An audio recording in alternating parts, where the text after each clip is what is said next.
Camelot? What's that all about? Well, on a wintry morning many years ago, the strains of a march sound out as King Arthur's court parades forth to greet the arrival of Guinevere, King Arthur's bride. Everyone is on hand except Arthur himself, who is as nervous as any bridegroom, singing, "I wonder what the king is doing tonight." Guinevere is more romantically inclined, but equally uncertain. She dodges the welcoming committee and hides, wondering where are the simple joys of maidenhood. I love that part. When she and Arthur meet unexpectedly without recognizing each other, pretty great, huh? he outlines the pleasures of life at Camelot. Upon introducing themselves, they find themselves charmed and go forth happily to the wedding. Arthur's tutor, the magician Merlin, is lured away from Camelot by the spirit of Nimue, who sings, "Follow me." But Arthur has learned the wisdom of peaceful ways from Merlin and brings tranquility and justice to his domain with the establishment of the celebrated Round Table. News of the table even crosses to France, engaging the sympathies of young Lancelot, who arrives at Camelot proclaiming his intentions in St. One. Arthur introduces Lancelot to Guinevere in the court at a castle outing held during the lusty month of May. Lancelot is insufferable, and everyone, especially the queen, takes an instant dislike to him. Guinevere goes so far as to make sport of him through her invitations to 3 round table nights and "Then you may take me to the fair." When the knights are challenged to joust with Lancelot, Guinevere permits them to wear her kerchief as a token of favor. The king tries to dissuade her from siding with the court against Lancelot, but she is adamant, and even King Arthur himself is forced to wonder how to handle the woman.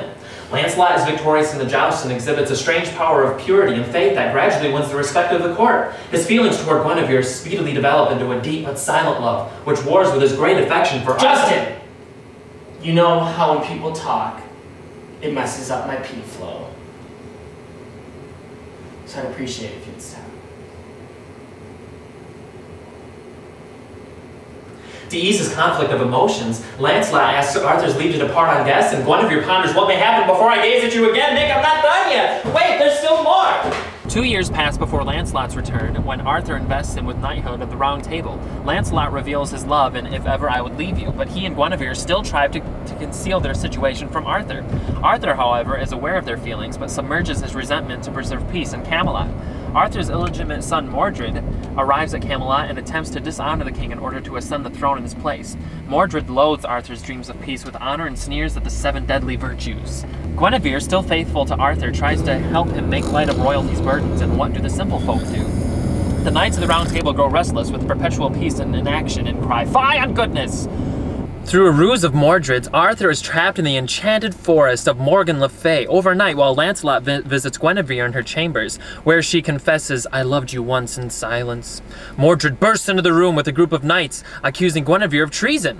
Lancelot escapes, but she is arrested and sentenced to burn at the stake under the code of justice Arthur has worked so long to establish. And that's when he sings my personal favorite, Guinevere.